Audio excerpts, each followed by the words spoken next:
This is the first donation that the Ag Hall got. It came from Mr. Harry Truman, who was our 33rd President of the United States. Back in the old days, we had to use baling wire for anything that we repaired. We didn't have silver tape like they have now. And I can remember as a kid, my dad handed me a pair of pliers and saying, "Go get me a piece of baling wire, I gotta fix this." Well, Harry fixed his too. He's got a piece of baling wire right there. Before about 1912 or so, you didn't get your mail at home. If you lived on the farm, you had to go to town to get your mail.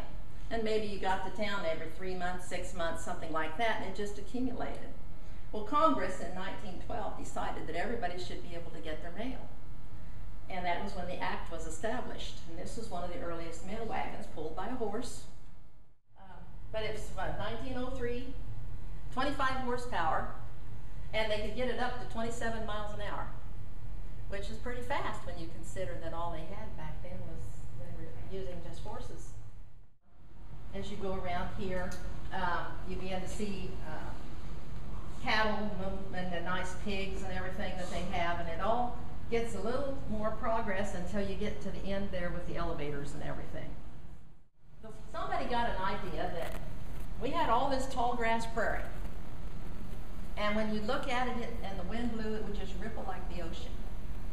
So somebody had an idea. They thought, why couldn't we develop a wagon or some kind of a motorized thing, not motorized, but something that would move across there anyway and go across that grass just like it goes across the ocean.